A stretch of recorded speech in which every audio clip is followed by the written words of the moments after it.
ओम गणेशाय नमः। ओम नमः शिवाय। मैं निखिल ज्योतिषाचार्य आप सभी का मेरे चैनल पर पुनः स्वागत करता हूं। आशा करता हूं कि आप सभी स्वस्थ होंगे। महादेव की कृपा आप सभी पर सदैव बनी रहे। ये वीडियो टॉरस यानी कि वृषभ के लिए बहुत विशेष है, क्योंकि वीडियो है आने वाले केतु महाराज के राशि परिवर्तन के बारे में, या फिर ऑलरेडी जो हो चुका है केतु महाराज का राशि परिवर्तन। थोड़ा सा मेरा ये जो वीडियोस है विलंबित चल रही है, लेकिन क्योंकि बहुत बड़ा समय है केतु का और इस पे एक विस्तृत वीडियो ही अनिवार्य थी, तो इसलिए थोड़ा सा विलंबित अवश्य हो गया है। केतु महाराज आपके पंचम भाव को छोड़कर आपके चौथे भाव में प्रवेश कर जाएंगे। ये 18 मई को होगा और दिसंबर 2026 तक यहीं पे आपके वो प्रवेश या प्रवास करेंगे। केतु जो है वो राहु से एकदम विपरीत प्रकार के ग्रह हैं। जहाँ राहु जो है वो बृहद ग्रह हैं, केतु सूक्ष्मता दर्शाते हैं। गहराई में जाना, किसी भी टॉपिक के, किसी भी चीज़ के बारे में एकदम गहनता तक ज्ञान अर्जित करना, डीप अंडरस्टैंडिंग, डीप एनालिसिस, ये केतु का काम होता है। साथ ही में केतु आपको कुछ चेंजेस लाने पर मजबूर करते हैं कि हाँ भाई आपको ये चेंजेस लाने ही पड़ेंगे। आत्ममंथन का कारक अगर कोई ग्रह है तो सबसे बड़ा वो केतु ही है। केतु को शूल भी कहा गया है, यानी कि कभी कभी केतु एक कांटे की तरह चुभते भी हैं। वहीं केतु झंडे के कारक भी, यानी कि ऐसा व्यक्ति जो केतु के द्वारा समझाई गई सीख को समझ पाता है, केतु का सदुपयोग कर पाता है, उसके नाम का झंडा भी बुलंद होता है। इसलिए केतु एक बहुत विशेष ग्रह है।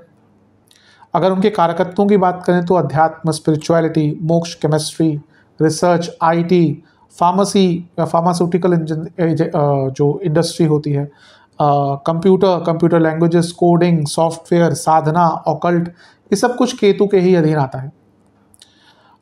ये एक गलत धारणा है कि केतु पैसा नहीं दे सकते। हाँ, मे बी उस गति से ना दे, पर अगर आपने केतु के द्वारा दिए गए ज्ञान को, स्किल्स को समझा, तो शायद अपने कालखंड में वो आपको उतना पैसा ना दे, लेकिन जब वो निकल जाएंगे वहाँ से, गोचर की बात करें, दशा की बात करें, फिर उसका बहुत लाभ मिलता है।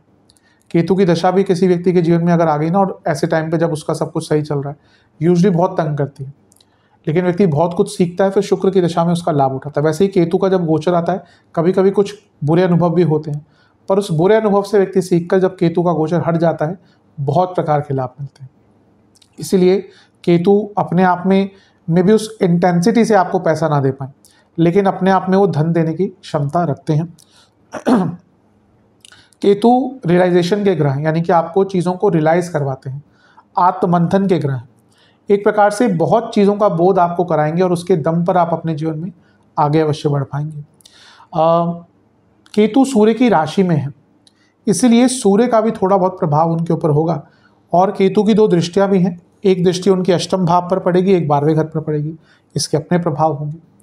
तो क्या क्या इस केतु महाराज के गोचर का प्रभाव आपके जीवन पर पड़ सकता है, इसकी विवेचना करने के लिए जो वीडियो है ये बहुत महत्वपूर्ण होगी।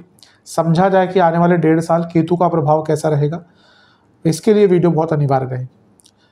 थोड़ा सा वीडियो ऑर्गेनाइज्ड वे में आप सबके सामने प्रस्तुत कर सकूं, तो इसको मैंने कुछ प्रमुख भागों में बांटा है। पहला पॉजिटिव्स, फिर नेगेटिव्स, फिर सेहत और फिर उपाय। आपकी लग्न राशि या चंद्र राशि वृषभ है, दोनों ही गाइडेंस के लिए इस राशिफल को देख सकते हैं। जहाँ से आपको ज़्यादा सूट करता है, लेट करता है, वहाँ से देखिए। व्यक्तिगत तौर पे मेरा मानना है लग्न राशि से देखेंगे तो अच्छा, इनकेस नहीं पता तो चंद्र राशि से भी इसको ऑब्जर्व कर सकते हैं, या जहाँ से आपको ज़्यादा रिलेट करता है वहाँ से इसको ऑब्जर्व कर सकते हैं। तो शुरू करते हैं अत्यंत महत्वपूर्ण राशिफल का। चलते हैं पॉजिटिव पॉइंट्स की तरफ। सबसे पहला, केतु कहाँ पे आ रहे हैं? चौथे भाव में आपके प्रवेश कर रहे हैं। चौथे भाव के केतु, सबसे पहला पॉइंट यही है कि आपको अपने खुद के इमोशंस को समझने में हेल्प करते हैं। रियलाइजेशन के ग्रह है ना, तो आपको अपने इमोशंस, अपने जो भाव हैं, अपने जो इमोशंस होते हैं, भावनात्मक तौर पर अपने आप को समझने का मौका मिलेगा। कभी हम अपने आप को ही नहीं समझ पाते, हम दुनिया को समझने की कोशिश करते हैं, तो यहाँ पर केतु अवश्य आपको ये लाभ देंगे। अगला पॉइंट, दूसरा पॉइंट, केंद्र में है तो राजयोग देते हैं। मैं कई बार बता चुका हूँ, राहु और केतु अगर केंद्र त्रिकोण में होते तो राजयोग देने वाले ग्रह बन जाते हैं। चौथे घर में है तो ये कई प्रकार से, जैसे प्रॉपर्टी संबंधित कुछ वाद विवादों को सुलझाने के लिए, अपने इमोशंस पर काबू करके अपने व्यक्तित्व को और निखारने के लिए, इस प्रकार से आपको राजयोग देंगे। तीसरा पॉइंट, सेल्फ रियलाइजेशन, मैंने अभी शुरू में कहा था अपने इमोशंस को अपने बारे में समझने के लिए ना इससे अच्छा मौका नहीं होता। मैंने कहा ना कि हम दुनिया को समझने चले हैं पर अपने आप की समझ कहीं ना कहीं लुप्त होती जा रही है। ये वो समय है जब हम अपने आप को समझ सकते हैं। चौथा पॉइंट, अपनों का चेहरा सामने आएगा, असली चेहरा। ये देखिए, ये थोड़ा सा नेगेटिव में भी आ सकता था पर मैंने इसको पॉजिटिव पॉइंट में इसलिए रखा क्योंकि आपके लिए अच्छा होगा। वृषभ वाले लोग क्या होते हैं ना, ये सबके लिए इतने समर्पित होते हैं, अपने घर के लोगों के लिए, अपने रिश्तेदारों के लिए, दोस्तों के लिए, करते रहेंगे करते रहेंगे करते रहेंगे। रेसिप्रोकेट नहीं होता तो दुखी होते हैं। भाई या तो आप करो ऐसे कि आप कोई एक्सपेक्टेशन ही मत रखो, और अगर एक्सपेक्टेशन रखते हो तो फिर बुरा प्रभाव मिलता ही है। क्योंकि यहाँ पे यूजली मैंने देखा है वृषभ वाले लोगों के साथ वो कई लोगों की मदद करते हैं। केवल अपने देखिए इमीडिएट फैमिली का तो के लिए तुम करते ही हैं, पर वृषभ वाले क्या होते हैं अपने दोस्तों के लिए, दूर के रिश्तेदारों के लिए, सबके लिए कुछ ना कुछ करते रहते हैं और अधिकतम लोग इनका फायदा भी उठाते हैं। अब यहाँ पे जब केतु आएंगे ना, आपको कई ऐसे लोगों का असली चेहरा सामने आएगा जो आपका फ़ायदा उठा रहे थे। अब ये एक तरह से बुरा है कि व्यक्ति को हर्ट होगा, पर अच्छा क्यों है कि आपको समझ आ जाएगा कि हाँ भैया इस व्यक्ति से अब दूर रहना है। सही टाइम पे ये चीज़ भी अगर पता चल जाए ना तो बहुत अच्छा होता है। अगला पॉइंट, पंचम पॉइंट, अपनों से दूर। ये भी एक प्रकार से आपको स्ट्रॉन्ग करेगा, क्योंकि जैसे मैंने कहा ना कि अगर आपका बहुत अटैचमेंट भी होता है ना तो भी आप परेशान होते हैं। अगर एक व्यक्ति जो पता है कि हाँ भाई मैं कुछ टाइम अपने लोगों से दूर रह सकता हूँ या इतना अफेक्ट नहीं करेगा मुझे उनसे दूर भी रहना, वो व्यक्ति बहुत स्ट्रांग हो जाता है। तो ये स्ट्रेंथ कहीं ना कहीं केतु आपको देंगे। छठा पॉइंट, अगर आप अपने घर में, अपनी वाहन में कुछ मॉडिफिकेशन, इंटीरियर्स का कुछ काम कराना चाहते हैं, बहुत टाइम से नहीं मौका मिल रहा, तो ये टाइम है जब आप अपने इंटीरियर्स का काम, मॉडिफिकेशन, घर का काम बहुत आराम से करा सकते हैं। सातवां point, sale of property. But ये नॉर्मल प्रॉपर्टी की बात नहीं कर रहा, बाकी तो योग बनेंगे ही कि अच्छे रेट में जाएंगे नहीं जाएंगे। यहाँ पे पर्टिकुलरली अगर आपकी कोई प्रॉपर्टी फंसी हुई थी, लेट्स से कि कोई केस चल रहा है, कोई टाइटल इशू का है, कुछ और प्रॉब्लम है, या फिर कोई ऐसी प्रॉपर्टी जो आपको लगा तो था कि भाई बहुत अच्छे रेट निकलेंगे, क्या होता है ना कि ऐसे ख्याली पुलाव बनाकर बेची जाती है प्रॉपर्टी, अरे यहाँ से मेट्रो जाने वाली है। अभी कई ऐसी जगहें हैं जहाँ पे 2005-6 से मेट्रो आने वाली है बोल बोल कर प्रॉपर्टी यहाँ बेची जा रही है। अभी तक ना मेट्रो है ना कुछ हुआ, लेकिन प्रॉपर्टी लोगों की बेच के वो आगे भी निकल ली सब लोग।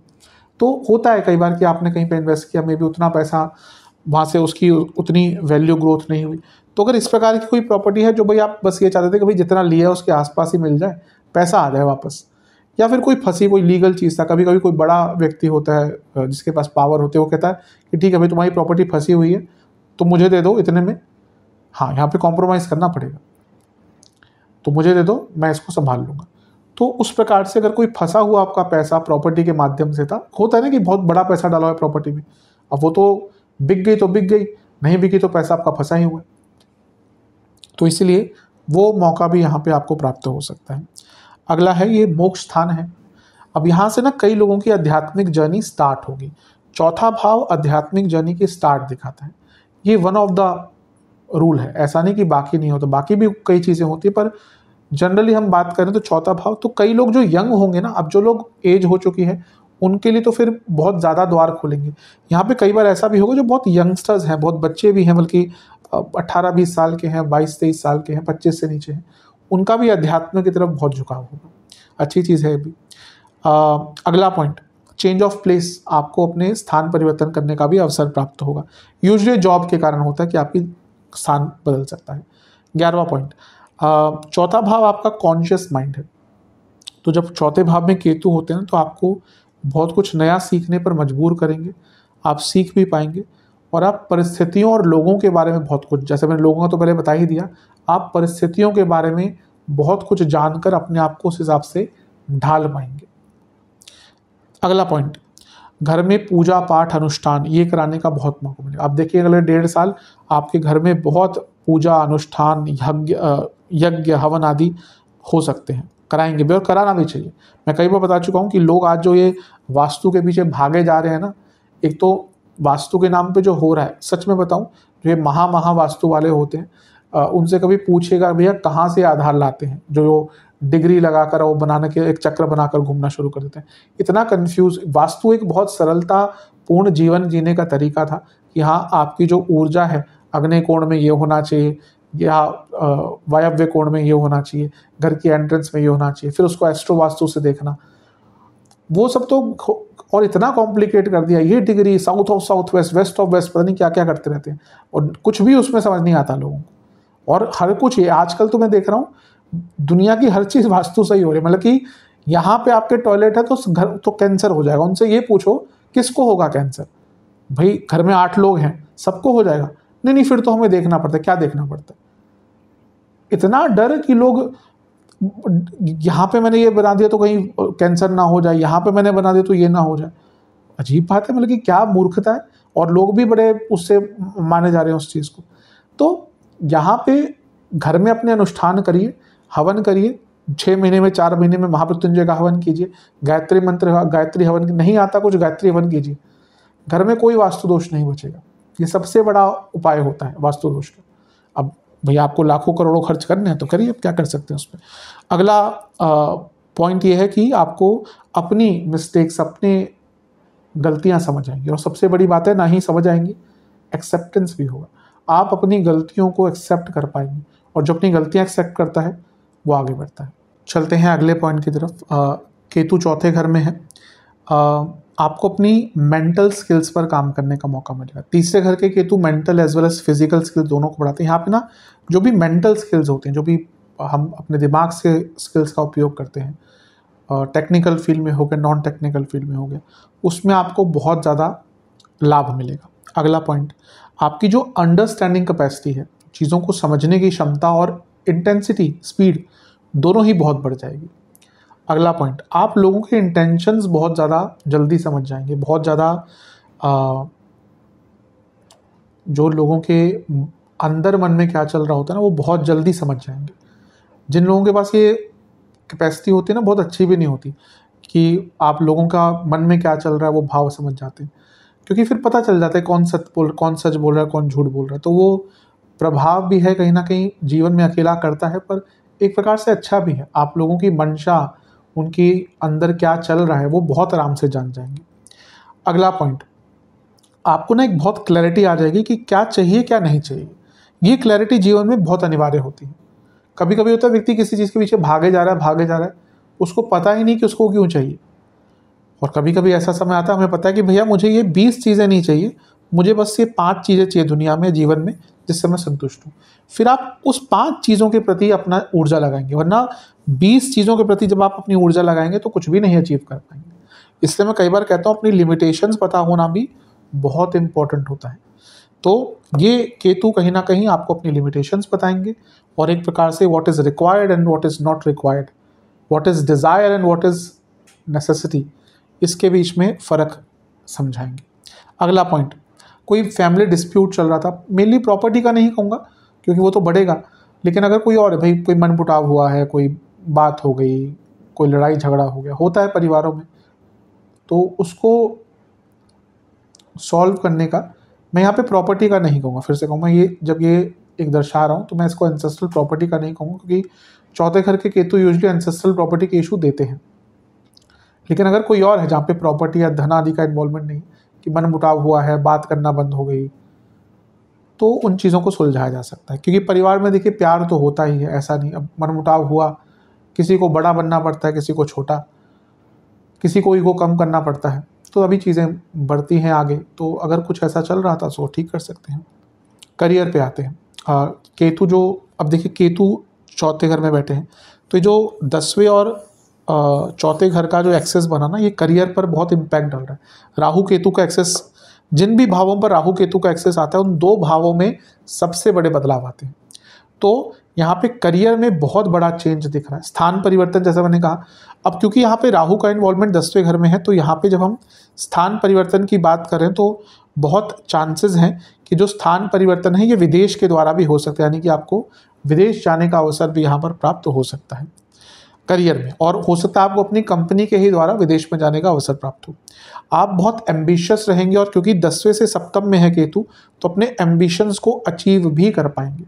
करियर में बहुत अच्छा है, नाम पहचान, नई स्किल्स लर्न करना है, मूवमेंट लानी है अपने करियर में, इंटेंसिटी बढ़ानी है अपने करियर में, अच्छा, केतु का प्रभाव 8वें पर भी है, 12वें पर भी है, दोनों ही भाव बड़े चेंजेस दिखाते हैं। तो यहाँ पे जॉब चेंज के साथ ना नई रिस्पॉन्सिबिलिटीज मिलना, नए रोल मिलना, नई स्ट्रीम मिलना, इसका भी योग आपको प्राप्त हो जाएगा। तो करियर के लिए तो बहुत बड़ा बदलाव, बहुत मेजर प्रभाव यहाँ पर केतु के द्वारा देखने को आपको प्राप्त होगा। कौन कौन से एरियाज अच्छा करेंगे? अगर आप एनालिस्ट का जॉब करते हैं, आईटी सेक्टर में है, डेटा से जुड़ा काम करते हैं, डेटा साइंटिस्ट हैं, फार्मा इंडस्ट्री में है, मेडिसिन से जुड़ा कार्य करते हैं, डॉक्टर हैं, सर्जन है, स्पेशली प्रॉपर्टी संबंधित एरिया में है, एजुकेशन वाले एरिया में है, रिसर्च एरिया में है, जियोलॉजी में है, एग्रीकल्चर में है, इंश्योरेंस में है, या हॉस्पिटल से संबंधित कुछ काम करते हैं, इन सारे ही एरियाज में आपको आगे बढ़ने के अवसर प्राप्त होंगे। बिजनेस की तरफ चलते हैं। क्या बिजनेस पर इम्पैक्ट पड़ रहा है? बिल्कुल पड़ रहा है, डायरेक्टली नहीं लेकिन इनडायरेक्टली तो पड़ता ही है।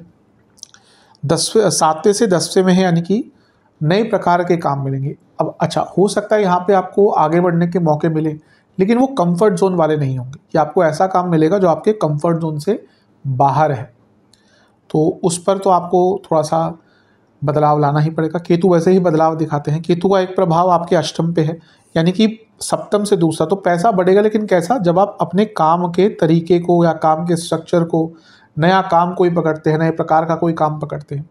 और क्योंकि 12वें पर भी केतु का प्रभाव है, फिर से 8-12 का एक्सेस, ये बड़े चेंजेस दिखाते हैं। आपको सिस्टमैटिक बनना पड़ेगा, आपको अपने मेथड्स को और इम्प्रूव करना पड़ेगा। जो एक मेथडोलॉजी होती है अपने बिजनेस की, उसको अच्छा करना पड़ेगा। एक स्ट्रक्चर्ड वे में, एक प्लान्ड वे में अपने बिजनेस को बढ़ाना पड़ेगा। केतु का प्रभाव अष्टम पर है, जो इंडिकेट कर रहा है कि आपको अगर धन कमाना है तो नई टेक्नोलॉजी, नए तौर तरीके, नए सॉफ्टवेयर, इन सबको यूज़ करना पड़ेगा। तो एक प्रकार से बिजनेस की जहाँ तक बात है, बड़ा बदलाव अवश्य आएगा, बड़ा प्रभाव भी मिलेगा, लेकिन उसके लिए आपको चेंजेस बहुत ज़्यादा करने पड़ेंगे। तो बिजनेस के लिए एक प्रकार से बहुत अच्छा है।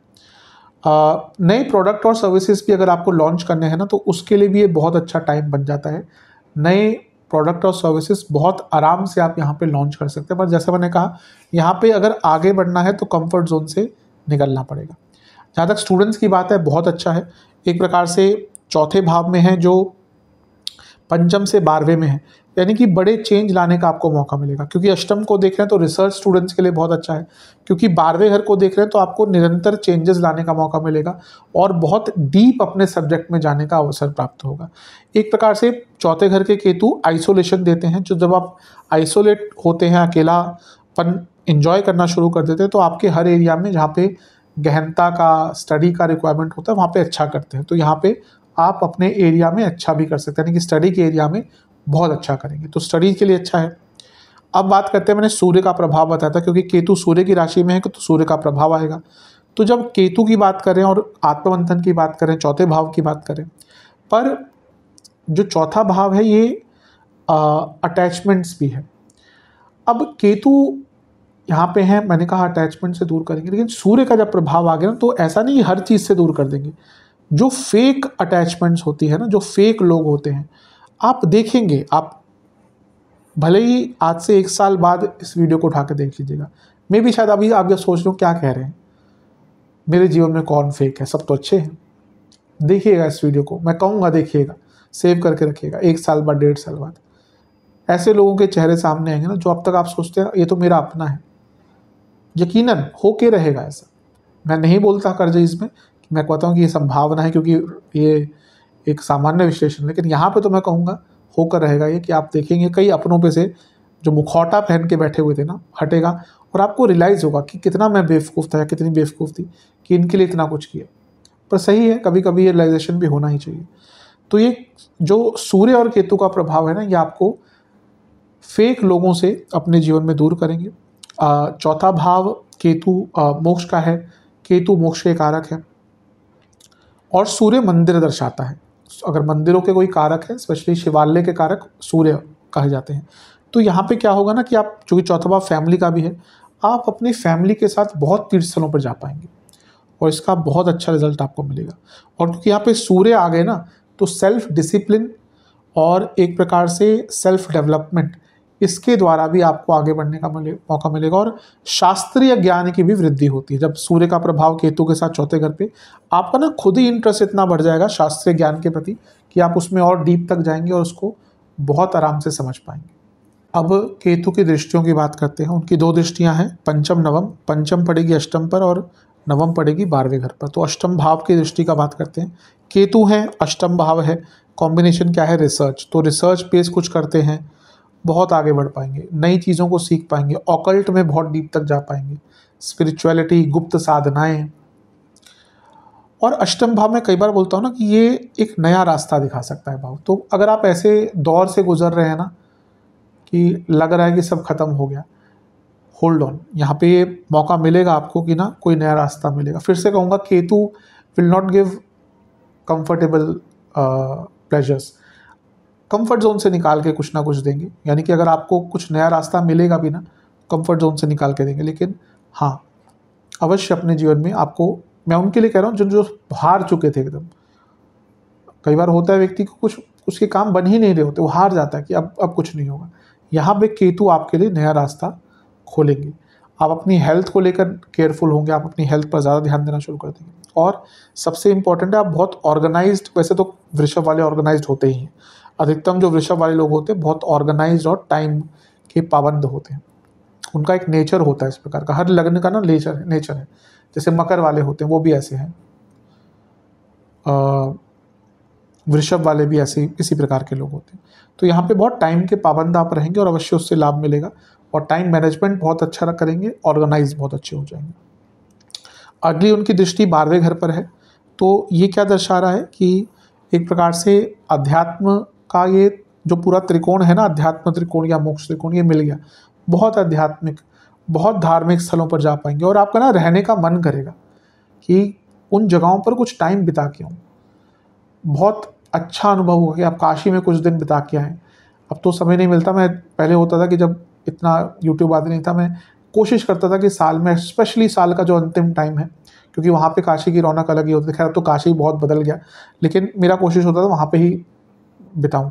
अब उतना समय नहीं मिल पाता, लेकिन अगर आपको समय मिलता है, जिसको भी समय मिलता है, अवश्य अपने इस पूरे 1.5 साल के वर्ष में ना धार्मिक स्थल पर तो केवल जाइएगा मत, कुछ टाइम बिता के आइएगा। इतना कुछ वहाँ से अनुभव करके आएंगे ना जो आपके जीवन को सकारात्मक एक रूप देगा।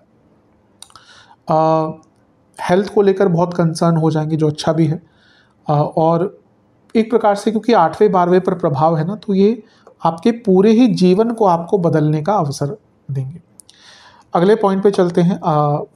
आपके जो केतु है वो पंचम से 12वें में है, तो एक नई सोच बदलने का मौका है, ये नई सोच देने का अवसर आपको केतु, या केतु के कारण कहिए तो एक नई सोच आपको मिलेगी। 6ठे से 11वें में है, कोई कोर्ट केस का अंत होगा जिससे आपको लाभ प्राप्त होगा। 3रे से 2रे में है, अगर आपके पास कोई स्किल है उससे लाभ प्राप्त होगा, धन प्राप्त होगा।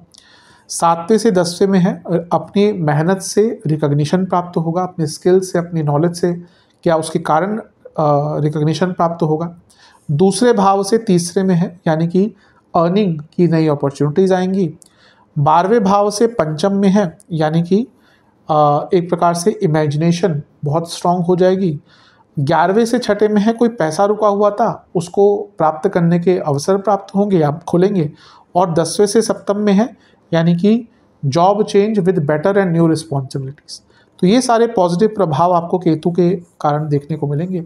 अब कुछ नेगेटिव चीज़ों पे भी नज़र डाल लेते हैं। नेगेटिव्स, जैसा मैंने थोड़ा सा हिंट दिया था, 4थे घर के केतु ना एंसेस्ट्रल प्रॉपर्टी के इश्यूज़ घर में करवाते हैं।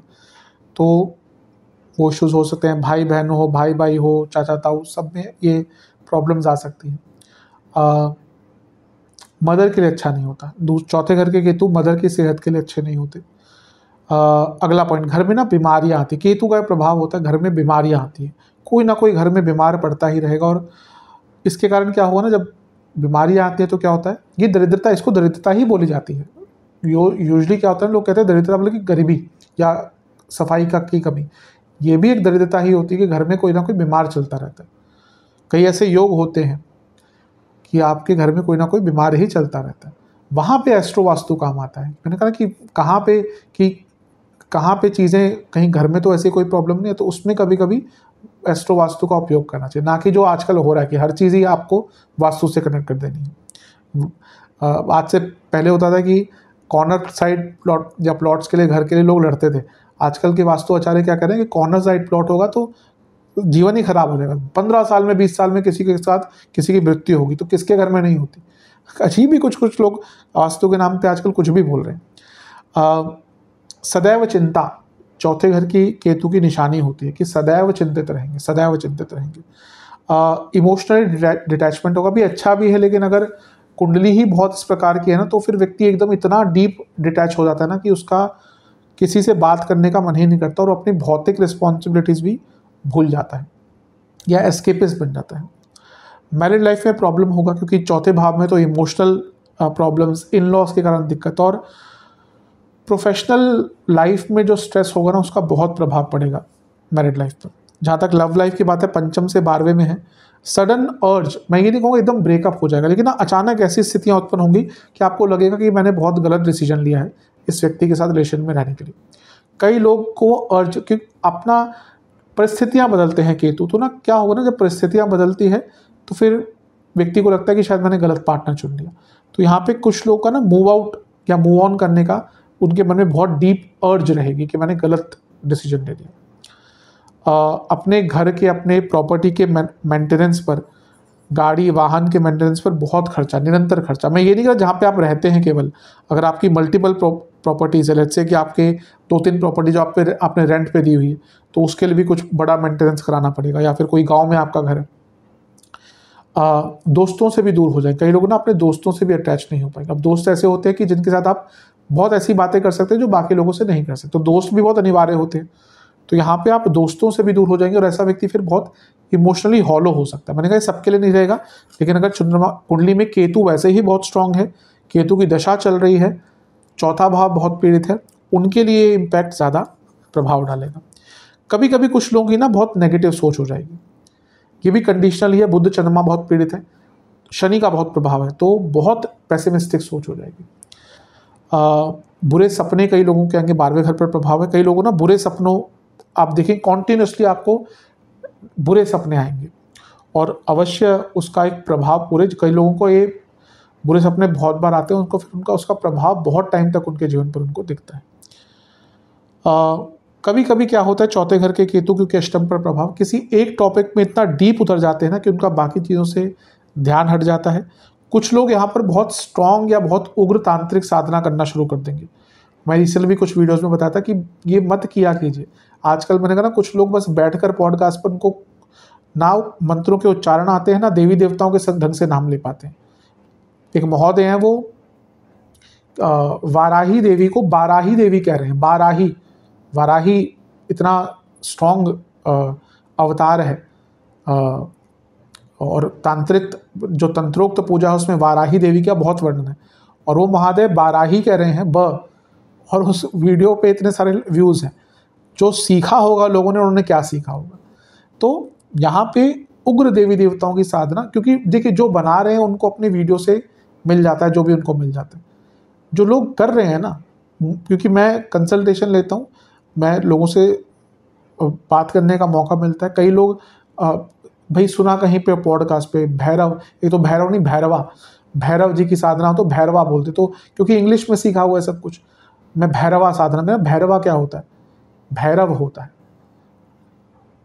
तो फिर उसके बाद जब वो क्रोध भैरव की साधना कर रहे हैं, रुद्र भैरव की साधना कर रहे हैं, और फिर जब बुरा प्रभाव पड़ता है तो फिर बोलते हैं मेरे साथ ये हो गया वो हो गया।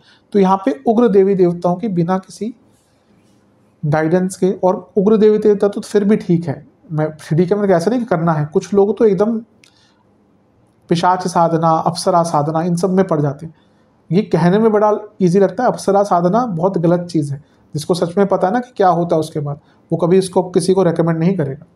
तो इन सब चीज़ों से बचिएगा। तंत्र उपयोग भी आपके ऊपर हो सकता है, बहुत केयरफुल रहेगा। अगर आपको लगता है कि आपका जीवन उस प्रकार का है, अब बहुत सेंसिटिव है, तो इस टाइम पे जो तंत्रोक्त जगहें होती हैं वहाँ पे भी जाने से अपने आप को रोकना चाहिए। सेहत की तरफ चलते हैं। चौथे घर के केतु, सबसे पहला कार्डियक प्रॉब्लम, ऑलरेडी कंडीशन है, केयरफुल रहेगा। रेस्पिरेटरी प्रॉब्लम्स, लंग्स की problem, psychological disorder, mental disorders. कई लोगों को अगर फैमिली हिस्ट्री ऑफ सिजोफ्रेनिया है, डेवलप हो सकता है। बहुत ऐसी दुविधा वाली बीमारी है ना कि इसका इलाज ही नहीं मिल पाता। आप किसी भी जो सिजोफ्रेनिया को डील करते हैं डॉक्टर से, उनसे पूछिए, वो ट्रीट नहीं कर सकते, वो उसको होल्ड कर सकते हैं इस प्रॉब्लम को। तो बहुत खतरनाक बीमारियां हैं जिनको होती है, जिनकी फैमिली में ऐसे पेशेंट्स होते हैं ना, उनसे पूछिए क्या बीतता है। तो यहाँ पे ये प्रॉब्लम्स आ सकती है, ब्लड डिसऑर्डर, अल्सर्स की प्रॉब्लम, इम्पोटेंसी, इनफर्टिलिटी, ये प्रॉब्लम्स आ सकती है। पुरुषों में प्रोस्टेट, महिलाओं में यूट्रस की प्रॉब्लम, अष्टम पर प्रभाव है तो ये आ सकता है। Kidney gall bladder, large intestine की प्रॉब्लम, इन्फेक्शंस, एसटीडीज जो बहुत ज़्यादा यौन संबंध बनाते हैं बहुत सारे लोगों से अलग अलग, उनको ये प्रॉब्लम्स हो सकती है। स्प्लीन की प्रॉब्लम, इंसोम्निया की प्रॉब्लम, फुट, पैरों से जुड़ा फ्लैट फुट की प्रॉब्लम यहाँ पे कई लोगों को आ सकती है। बोन से संबंधित यानी कि हड्डियों से जुड़े रोग, और आँखों से जुड़े लोग, कई लोगों को यहाँ पे कंजक्टिवाइटिस, ग्लूकोमा, कैटरैक्ट आदि की प्रॉब्लम्स आ सकती हैं। उपाय की बात करते हैं। 3 उपाय करने हैं, कितनी बार करने हैं बताता चलूँगा। कब करने हैं, जब भी वीडियो देखें उसके अगली बार से स्टार्ट कर सकते हैं। जो इंडिया में है बहुत आराम से कर पाएंगे, जो नहीं है, अगर आपके यहाँ पे सब कुछ अवेलेबल है तो कर सकते हैं, नहीं तो इंडिया में किसी को बोलकर अपने नाम से करवा सकते हैं। पहला उपाय, 4 बुधवार करना है। एक पात्र में दूध, चंदन का पाउडर, शहद और सफ़ेद तिल के मिलाकर आपको किसका अभिषेक करना है, गणपति जी का, गणेश जी का। फिर उसके बाद जलाभिषेक कीजिएगा और उनको मोदक का या लड्डुओं का भोग और गुड़ की बनाई किसी मिठाई का भोग लगाएगा। ये जो गुड़ की मिठाई है घर में बननी चाहिए। साथ में दुर्वा अर्पण कीजिए और ओम एक दंताय नमः मंत्र का 108 बार जाप कीजिए। 4 बुधवार इसको करना है। अगला उपाय 2 अमावस्या करना है। आपको ये उपाय कहाँ करना है, शिवलिंग का उपाय है या शिव महादेव का उपाय है।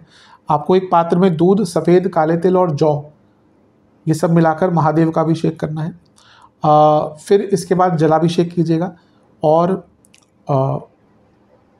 ओम रुद्राय नमः इस मंत्र का 108 बार जाप करना है और आपको महादेव को 4 प्रकार के फलों का भोग लगाना है। और अगला उपाय आपको 2 पूर्णिमा करना है। आपको किसी भी मंदिर में गुड़, चावल और तिल के तेल का दान करना है। कितना करना है ये आपके ऊपर है। ये उपाय कर लेंगे, अवश्य आपको लाभ मिलेगा। आशा करता हूँ वीडियो काम आएगी। चैनल पर नए हैं सब्सक्राइब कीजिए, वीडियो को लाइक कीजिए। मिलता हूँ अगली वीडियो में, तब तक के लिए ओम नमः शिवाय।